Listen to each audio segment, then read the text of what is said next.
Maria Thompson adjusts her cleaning cart in the marble-floored lobby of the Sterling Grand Hotel, the kind of place where crystal chandeliers catch the afternoon light and cast rainbows across walls that cost more than most people's homes. She's worked here for 3 years, invisible to most guests who glide past in their designer clothes and expensive shoes. The lobby smells of expensive perfume and fresh lilies, arranged daily in towering vases that cost more than her monthly rent. But Maria sees everything, the way people treat the staff, the subtle hierarchies, the unspoken rules about who belongs and who doesn't. At 45, she moves with quiet efficiency, her uniform pressed and her silver bracelet, a simple band with a chrysanthemum charm, catching the light as she polishes the reception desk. The bracelet was a gift from the Tanaka family who cared for her during those formative years in Kyoto when her diplomat father was stationed at the embassy. It reminds her daily that respect should flow freely between all people, regardless of their station in life. The lobby buzzes with the usual afternoon check-in crowd when a middle-aged Japanese woman approaches the front desk, clutching a worn leather briefcase and speaking rapidly in Japanese to the blonde receptionist. "English only, ma'am," the receptionist says with barely concealed irritation, not even looking up from her computer screen. Her name tag reads Jennifer, and Maria has watched her for months, noting how her demeanor changes depending on the obvious wealth of the person she's addressing. "We can't help if you don't speak English. This is America." The Japanese woman, later Maria will learn her name is Keiko Nakamura, gestures helplessly toward her briefcase, her voice rising with anxiety as she continues in Japanese. Maria recognizes the desperation in the woman's tone, the universal sound of someone trying to be understood across the barrier of language. She pauses in her cleaning, recognizing words about reservations, about meetings, about urgency that transcends linguistic boundaries. "Sumimasen, nanika o tetsudai dekimasu ka?" Maria says softly, approaching the desk.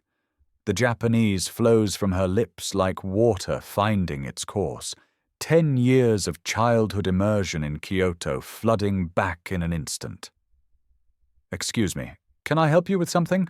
Mrs. Nakamura's face transforms with relief as she turns to Maria, her eyes widening with surprise and gratitude. She speaks rapidly in Japanese, explaining about her reservation under the name Nakamura Industries, about her translator falling ill at the last moment, about an important business meeting scheduled for this afternoon. Her hands shake slightly as she speaks, and Maria notices the quality of her simple but elegant clothing, the expensive watch on her wrist, the way she carries herself despite her obvious distress. A sharp voice cuts through their conversation like a blade. "Maria, what are you doing?" David Sterling, the hotel manager, strides across the lobby in his expensive suit, his face already flushed with the particular anger of someone whose authority has been questioned. He's a man in his early 50s who wears power like cologne, too much of it, applied in all the wrong places. "Get back to cleaning immediately." Sterling turns to Mrs. Nakamura with obvious disdain, looking her up and down like she's something distasteful he's found on his shoe. "And you, lady, if you can't communicate properly, maybe you should find a cheaper motel. This is a premium establishment."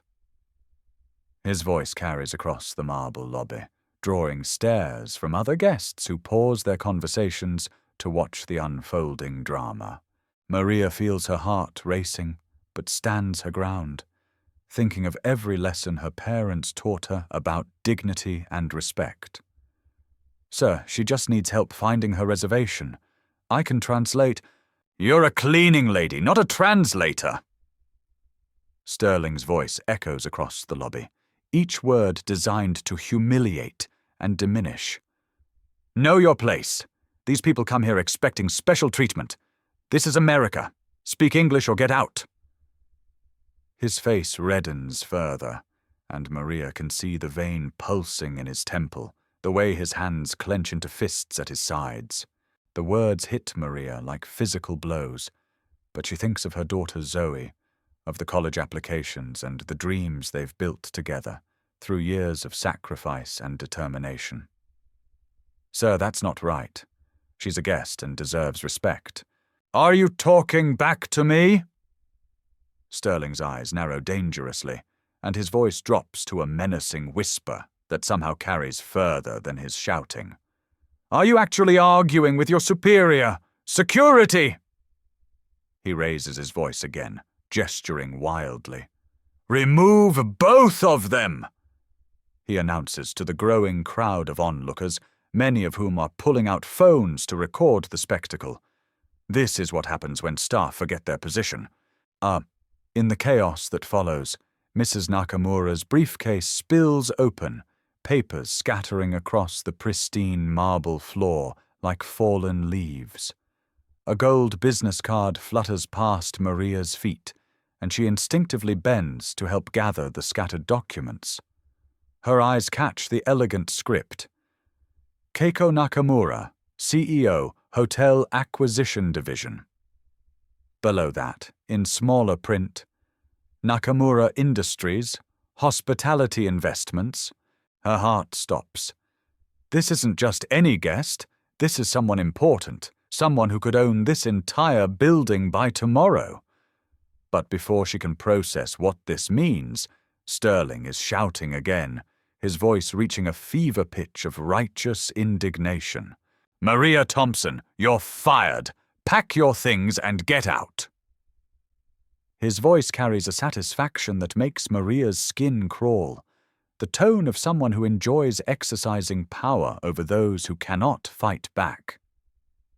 Let this be a lesson to everyone about knowing your place in this establishment.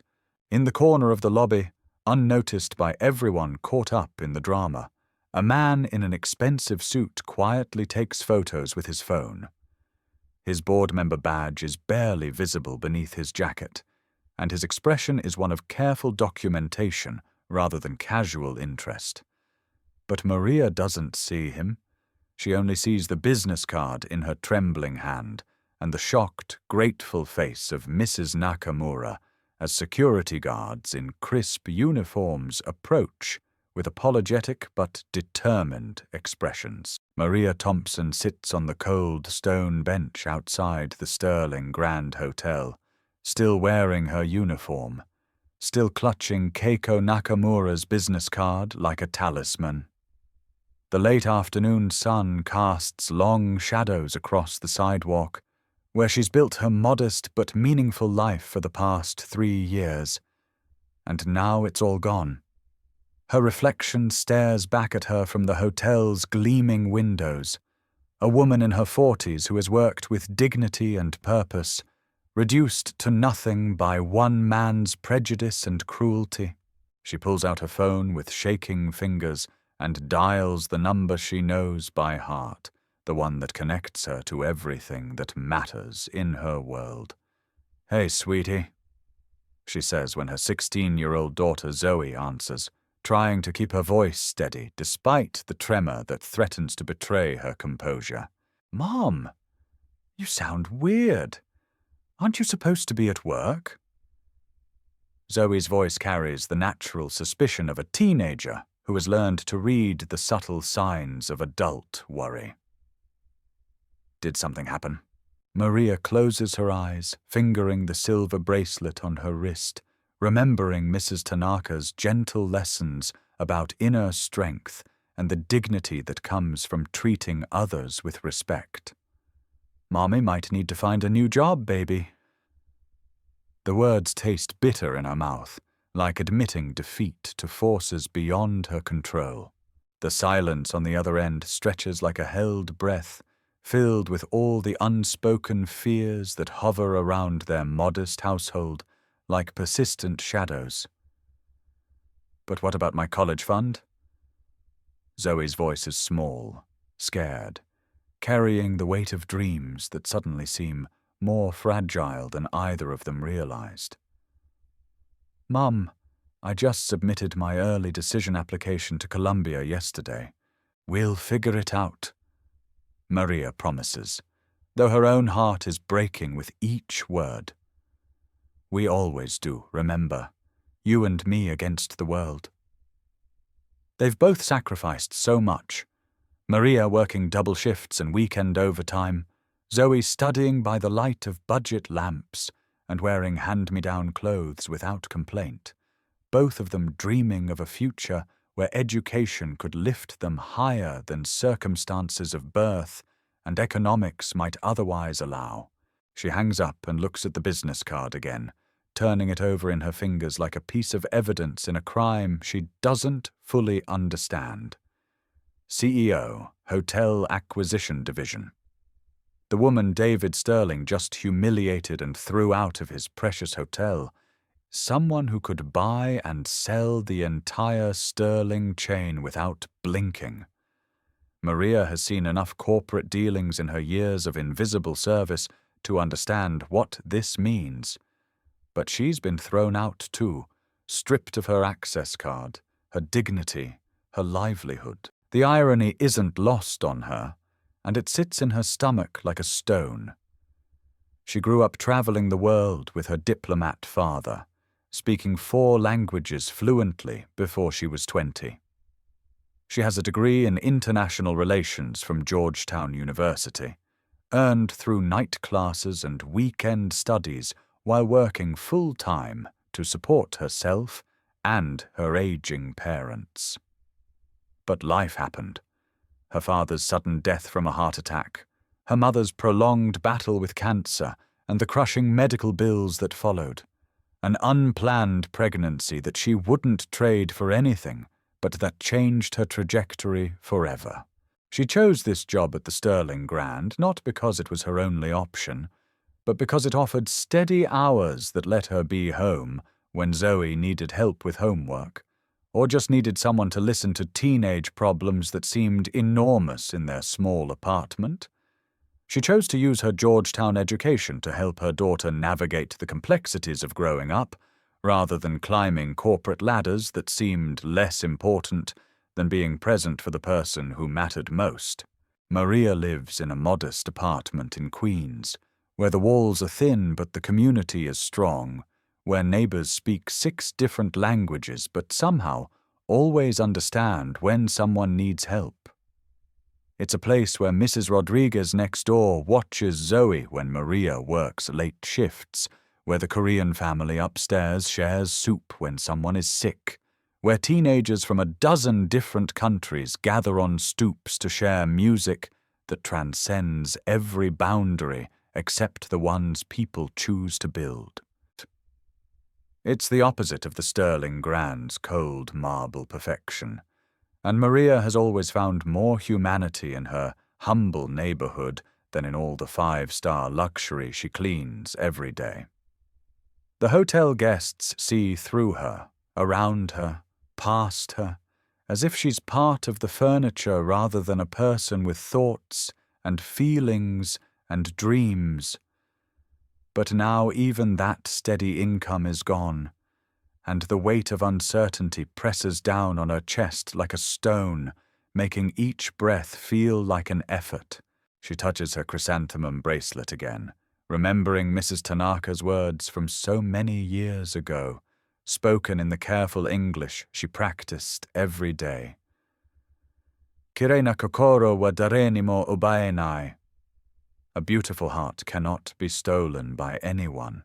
Even when David Sterling strips away her job, her security, her dignity in front of a crowd of strangers with cameras, he cannot touch who she really is inside. But beautiful hearts don't pay rent or college tuition, and as Maria finally stands to catch the bus home, she wonders if being right is worth being broken. The business card remains in her pocket, a reminder of opportunities missed and systems that protect the powerful while crushing those who dare to show compassion. The next morning brings a call that changes everything, jarring Maria from restless sleep filled with dreams of marble floors and angry voices. She's in her kitchen, circling job listings in the newspaper with a red pen, calculating how many applications she'll need to submit before finding something that pays enough to keep their small apartment and Zoe's college dreams alive. The Sterling Grand's number appears on her phone screen like a ghost from a life that ended yesterday. "Maria, there's been a misunderstanding." David Sterling's voice is tight, controlled, but she can hear something underneath it. Panic, maybe, or the kind of fear that comes when powerful people realize they've made expensive mistakes. "Please come back immediately. We need to clarify some things about yesterday's incident." She almost hangs up, almost tells him exactly what he can do with his misunderstanding and his clarifications. The words rise in her throat, sharp and justified, but something in his tone gives her pause. There's a desperation there that wasn't present yesterday, a crack in the authority that seemed so absolute when he was throwing her out of his marble kingdom. The rent is due in 2 weeks, and Zoe's college applications won't wait for pride or the satisfaction of telling off a bully. "I'll be there in an hour," she says finally, already calculating bus schedules and the time it will take to press her uniform and restore some dignity to her appearance. When Maria arrives at the hotel, the scene in the lobby is dramatically different from yesterday's chaos. A small army of people in expensive suits clusters around the reception area, lawyers with briefcases that cost more than her monthly salary, translators with the confident bearing of professionals accustomed to facilitating million-dollar conversations, executives with the kind of quiet authority that money can't buy but power can command. And at the center of it all stands Keiko Nakamura, no longer the confused, helpless woman from yesterday, but clearly someone important, someone who belongs in rooms where decisions worth millions of dollars are made with the stroke of a pen. David Sterling hovers nearby like a nervous bird, his usual swagger replaced by obsequious attention that would be comical if it weren't so transparently desperate. "Mrs. Nakamura, please allow me to apologize for any confusion yesterday. We weren't properly informed about your arrival, and there seems to have been a communication breakdown." His hands flutter as he speaks, gesturing toward nothing, grasping at explanations that evaporate before they can take shape. The translator, a sharp-eyed woman in her 30s with the bearing of someone accustomed to wielding words like weapons, listens to Mrs. Nakamura's rapid Japanese and then addresses Sterling with ice in her voice. "Mrs. Nakamura is the CEO of Nakamura Industries. She's here to finalize the acquisition of your hotel chain, a $50 million transaction that was scheduled to close yesterday afternoon." Sterling's face goes through a remarkable transformation. White, then red, then white again, like a traffic light malfunctioning under the weight of catastrophic realization. His mouth opens and closes like a fish gasping for air, and Maria can see his mind racing through the implications of what he's just learned. "Acquisition? What acquisition? I wasn't told about any. The preliminary contracts were signed 6 months ago."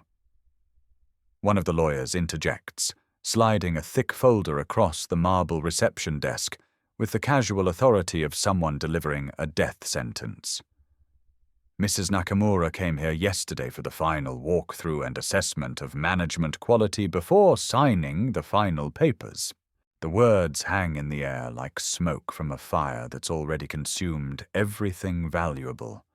Management quality.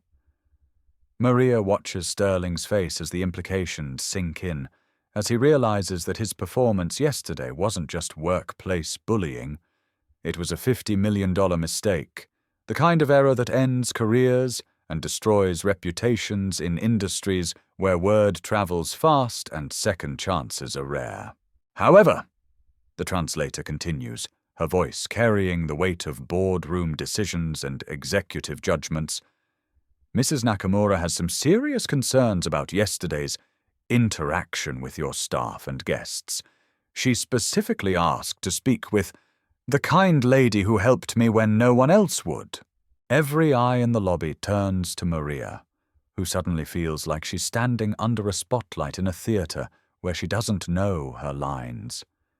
Sterling's gaze finds her with desperate intensity, and she can see the calculation running behind his eyes. How to spin this, how to salvage this, how to make Maria complicit in whatever story he needs to tell to save his career and his $50 million deal. Maria was just doing her job, he says quickly, his voice pitched higher than usual, cracking slightly under the pressure of his own desperation. She was representing our commitment to exceptional customer service. Weren't you, Maria? His eyes plead with her to play along, to participate in whatever fiction he's constructing, to explain away yesterday's ugliness. But Mrs. Nakamura is looking directly at her now, and Maria sees something in the older woman's eyes. Not just recognition, but understanding, the kind of acknowledgement that passes between people who have faced discrimination and emerged with their dignity intact. When she speaks in Japanese, her voice is warm, grateful, carrying the weight of genuine emotion. Arigato gozaimashita. Anata wa watakushi wo tasuke nagara, kiken wo okashimashita. Thank you. You risked danger to help me when others would not. Maria responds in kind, the Japanese flowing naturally despite the tension in the room. Duita shimashite. Sore wa tadashi koto deshita. You're welcome. It was the right thing to do. The conversation continues in Japanese, and Maria watches Sterling's face grow paler with each exchange, his mouth moving silently, as if he's trying to decode words that hold his fate, but remain forever beyond his understanding. Mrs. Nakamura turns to the translator, speaking rapidly, and the translator's eyebrows rise with what might be surprise or approval. She turns to Sterling with a look that could freeze lava. Mrs. Nakamura wants to know why you fired the only employee who showed proper hospitality to your future owner. She also wants to know why you told security to remove her from the premises when she was simply trying to conduct business. The silence that follows is deafening, broken only by the distant hum of air conditioning and the soft whisper of expensive fabric as people shift uncomfortably. Sterling opens his mouth, closes it, looks around the lobby as if searching for an escape route that doesn't exist. There was a misunderstanding. Maria was out of line. She doesn't understand proper protocols. What protocols? Maria's voice cuts through his stumbling excuses, clear and steady, carrying 3 years of accumulated observations about how this place really works. The protocol that says we should treat guests with disrespect if they don't speak perfect English. The protocol that says cleaning staff should ignore suffering human beings. The protocol that says dignity is reserved for people who look a certain way or carry American passports. She reaches into her pocket and pulls out her phone, her fingers steady as she navigates to the voice recording app she opened yesterday when Sterling started shouting. Technology has been her friend in ways that people often haven't, and she's learned to document what matters, to preserve truth in a world where powerful people rewrite history to suit their needs. The audio is crystal clear, his voice, full of venom and prejudice, echoing through the marble lobby for everyone to hear. These people come here expecting special treatment. This is America. Speak English or get out. The recording plays Sterling's voice back to him, each word a nail in the coffin of his career. These people always cause trouble. His recorded prejudice fills the expensive air. Know your place! The final words hang in the silence like an accusation. The words replay in the shocked silence of the lobby, and Maria watches as several of the executives exchange meaningful glances. This isn't just about customer service anymore. This is about liability, about corporate reputation, about the kind of discrimination lawsuits that destroy companies and end careers. In an age of social media and viral videos, this kind of recorded evidence can topple empires built on marble and maintained by silence. Carlos from the kitchen staff, who witnessed yesterday's confrontation and has been hovering near the back of the crowd, steps forward with the careful courage of someone who has spent years being invisible, but is finally ready to be seen. "I saw everything," he says, his voice gaining strength as he speaks and realizes that speaking truth might finally be safe. Maria was just trying to help a confused guest. Mr. Sterling called her. Well, you heard what he called people like us. Jennifer, the blonde receptionist from yesterday, wrings her hands nervously but finally speaks up, her voice small but audible in the marble acoustics. "David told us to ignore the Japanese lady. He said she was disrupting premium guests and that we shouldn't waste time on people who obviously don't belong here." She looks down at her hands as she speaks, ashamed of her own complicity, but finally ready to tell the truth. Mrs. Nakamura doesn't need translation for the shift in the room's energy, for the way the truth is emerging like sunlight after a storm. She speaks in Japanese to Maria, and Maria translates for the crowd, her voice carrying the weight of cultural wisdom earned through decades of living between worlds. Mrs. Nakamura says that in Japan we have a saying, "The true character of a person is revealed in how they treat those who can do nothing for them." Yesterday she thought she was nobody, just a confused tourist with limited English. But I treated her with kindness anyway, without knowing who she was or what she could do for me. Sterling makes one last desperate attempt to regain control, his voice rising to near hysteria as he realizes that his carefully constructed world of hierarchy and privilege is crumbling around him. "This is ridiculous. You can't run a business based on emotions. Standards exist for a reason. Hierarchy exists for a reason." His face reddens further, and spittle flies from his lips as he gestures wildly. "If we start promoting cleaning ladies to management, where does it end? What's next, letting dishwashers run board meetings?" The words hang in the air like a confession, like a revelation of everything ugly he's tried to hide behind corporate politeness and professional distance.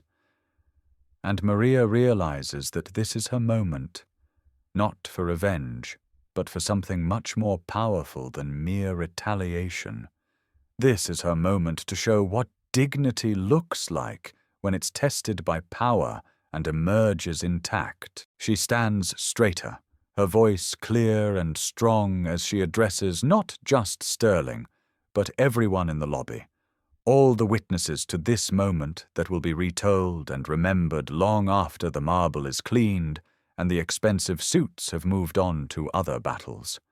She switches to Japanese, her pronunciation careful and respectful as she speaks directly to Mrs. Nakamura. "Watakushi wa anata no one wo wasurete imasen." I have not forgotten your kindness. Then, turning back to the crowd, she continues in English, her words measured and meaningful.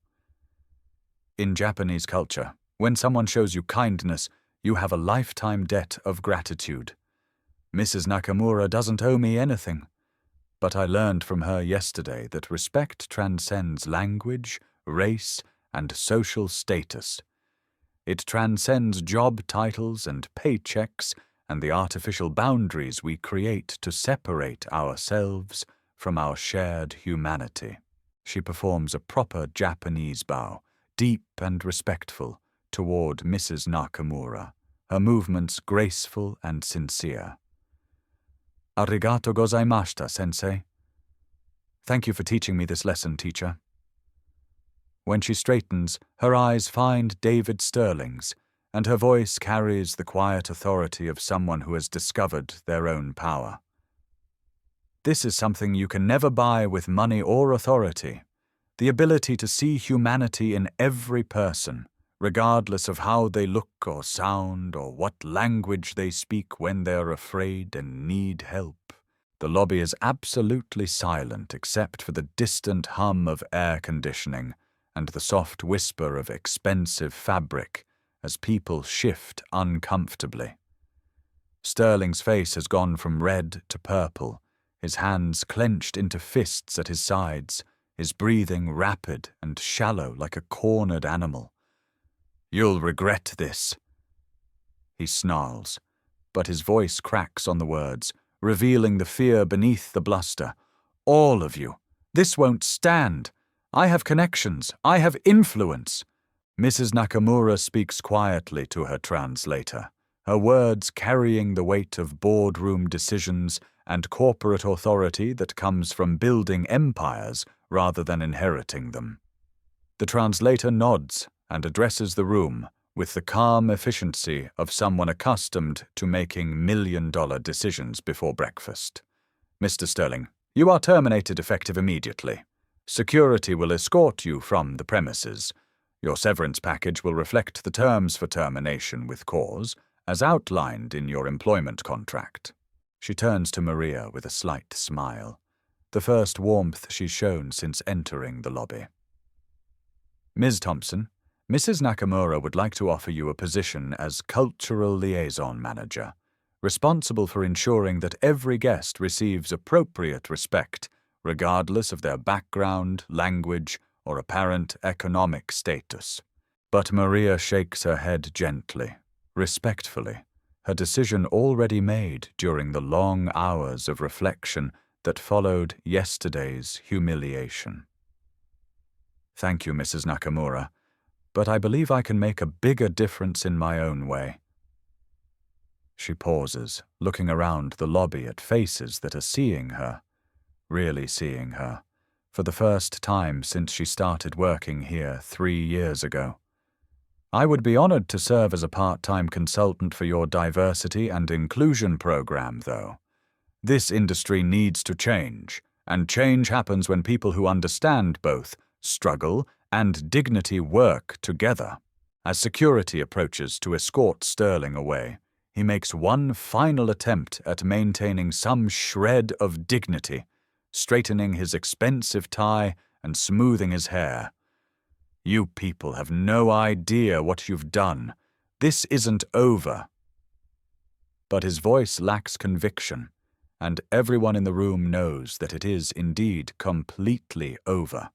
His footsteps echo across the marble floor as he's led away, and the sound fades into the quiet murmur of executives already planning damage control, new policies, and the kind of systemic changes that happen when discrimination becomes expensive enough to matter to people who count profits more carefully than human dignity. Maria Thompson has never wanted revenge, even when it was served to her on a silver platter by circumstances beyond her control. She has something better in mind, something that will outlast the satisfaction of watching a bully fall and create something meaningful from the wreckage of yesterday's ugliness. 6 months later, the community center in Queens buzzes with the sound of children's laughter and the careful pronunciation of words in 6 languages. Bridge Languages occupies a converted warehouse space, its walls painted in warm colors and covered with flags from around the world, maps that show where dreams begin and where courage can carry them. The sign by the door reads, "Where every language is a bridge, not a barrier." And below that, in smaller script, Founded by Maria Thompson in partnership with Nakamura Industries Community Foundation, Maria moves between the classrooms with the quiet satisfaction of someone who has turned pain into purpose, checking on students who range from elderly Korean immigrants learning English for their citizenship tests to American children discovering that speaking Spanish or Mandarin or Arabic isn't something to hide, but something to celebrate. The center operates 12 hours a day, offering everything from basic language instruction to job interview preparation, from cultural competency training for businesses to homework help for children whose parents work multiple jobs to keep dreams alive. In one room, Mrs. Rodriguez teaches her famous tamale-making class, in 3 languages simultaneously, creating a chaotic symphony of instruction that somehow results in perfect food and imperfect but improving language skills. Her students laugh at their mistakes and celebrate small victories, learning that communication is about connection, not perfection. In another room, teenagers practice job interview skills, building confidence along with vocabulary, preparing to enter a workforce that is slowly learning to value diversity over conformity. Zoe, now a freshman at Columbia University on a full scholarship, funded by an essay about her mother's courage and the lessons learned from watching dignity triumph over discrimination, comes in after her own classes to tutor younger kids. She moves with Maria's same quiet grace, but with the added confidence of someone who has watched her mother transform humiliation into opportunity, pain into purpose. The scholarship committee was moved not just by her academic achievements, but by her understanding of social justice learned not from textbooks, but from watching her mother stand up for what's right when it would have been easier to stay silent. "Mom!" Zoe calls out, her voice carrying the easy affection of someone who has learned that heroes don't always wear capes. Sometimes they wear uniforms and carry cleaning supplies and speak languages that bridge worlds. Mrs. Nakamura is here for the monthly board meeting. Keiko Nakamura has become not just a friend, but a true partner. Her investment in bridge languages part of a larger commitment to social responsibility that has transformed the Nakamura hotel chain into a model for corporate diversity that other companies study and attempt to replicate. She visits monthly, sometimes to check on the center's progress and review financial reports, but mostly because she's found something here that money can't buy. Genuine community, the kind of human connection that transcends cultural boundaries and creates something larger than the sum of its parts. "Maria-san," she says in her careful English, though she and Maria still often slip into Japanese when discussing deeper matters of philosophy and social change. The Sterling Hotels Board wants to expand the cultural sensitivity program to all 50 properties across the country. They're prepared to offer you a substantial consulting contract. Maria pours tea, a ritual they've developed over months of friendship that has grown from mutual respect into genuine affection, and considers this news with the careful attention of someone who has learned to weigh opportunities against values. The Sterling Grand, under new management and guided by policies that prioritize inclusion over exclusion, has become a showcase for how businesses can thrive when they embrace rather than fear diversity. Employee satisfaction scores have reached record highs, guest reviews consistently mention the warmth and cultural competence of the staff, and discrimination complaints have dropped to 0 for the first time in the hotel's history. David Sterling, she's heard through industry connections that reach into corners of the hospitality world she never knew existed, is still looking for work. His termination for cause made him effectively unemployable in hospitality management, and his attempts to find similar positions in other industries have been hampered by references that speak more about character than competence. He's been forced to take diversity training classes and anger management courses just to be considered for lower-level positions, a humbling experience that Maria hopes might eventually lead to genuine understanding rather than mere compliance. "I'll consider it," Maria tells Mrs. Nakamura, setting down her teacup with the decisive gesture of someone who has learned to trust her own judgment. "But my first commitment is always here, to these kids, to this community that raised me and taught me what really matters." She gestures toward the windows where the afternoon sun illuminates children from a dozen different countries working together on homework assignments, their various languages mixing into a symphony of learning and growth. Through the window she can see Carlos, who's now head chef at the Sterling Grand and earning more than he ever thought possible, teaching a cooking class to teenagers who are learning that food, like language, can bridge any divide when it's prepared with love and shared with open hearts. Jennifer, the former receptionist who found her voice that day in the marble lobby, runs the business communication program, helping immigrants navigate professional environments without losing their cultural identity or sacrificing the richness of their heritage. The ripple effects of that morning have spread farther than Maria ever imagined possible when she was sitting on a cold stone bench, wondering if dignity was worth unemployment. The story, shared on social media by witnesses and picked up by news outlets hungry for tales of justice in an unjust world, has inspired similar programs in cities across the country and beyond. People write to her from around the world, sharing their own stories of standing up, speaking out, refusing to accept that human dignity is negotiable, or that respect is a privilege reserved for the powerful. As evening falls and the last students head home to apartments and houses where dreams are nurtured in a dozen different languages, Maria locks up the center and walks toward the subway station. Her neighborhood looks the same. The Korean family still runs their grocery store with the same quiet efficiency and genuine warmth. Mrs. Rodriguez still tends her window garden and shares vegetables with anyone who needs them. The teenagers still gather on stoops to share music and dreams that transcend every boundary except the ones people choose to build in their own hearts. But something fundamental has shifted.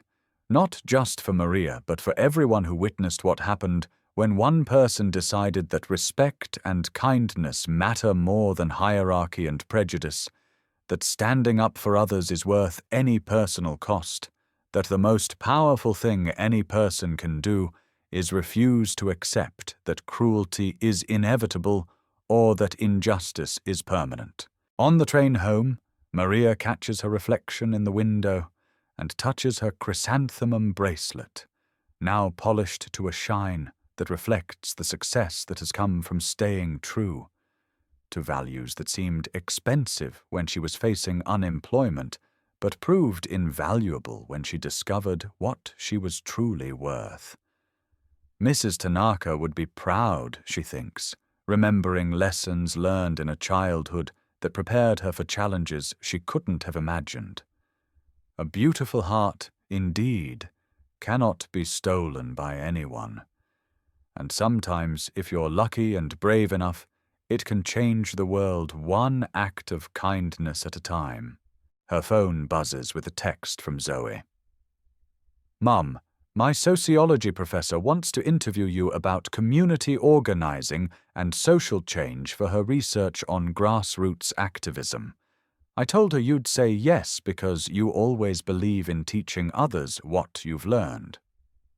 The message includes a photo of Zoe with her study group, young people from different backgrounds united by their commitment to creating a better world than the one they inherited. Maria smiles and types back. "Of course, but remind her that I'm not an expert on social change.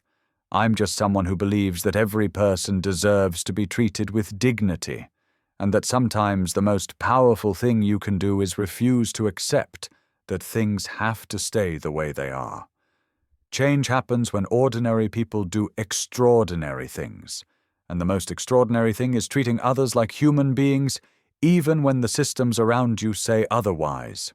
The train carries her home through the city lights, past buildings full of people from every corner of the world, all of them carrying their own stories of struggle and hope, and the quiet heroism of daily survival in a world that doesn't always make room for dreams. And Maria Thompson, former cleaning lady, current bridge builder, lifelong believer in the power of treating others as human beings first and everything else second, knows that her real work is just beginning. Because in a world quick to judge, someone has to choose understanding. In a system built on division, someone has to choose unity. And when injustice happens in marble lobbies or community centers or anywhere that people gather, someone has to be willing to stand up and say, "This is not who we are. This is not who we have to be. This is not the world we want to leave for our children." The question isn't whether the opportunity will come. It will, as surely as the sun rises and sets, as inevitably as people encounter other people who are different from themselves. The question is whether you'll be ready when it does, whether you'll have the courage to see beyond surface differences to shared humanity, whether you'll remember that your voice matters, your actions matter, and you matter more than any system that tries to tell you otherwise. Maria Thompson learned this lesson in a hotel lobby, but the classroom is everywhere, and the test is always the same. When someone needs help, when dignity is under attack, when the powerful abuse the powerless, what will you do? The choice, as it always has been and always will be, is yours.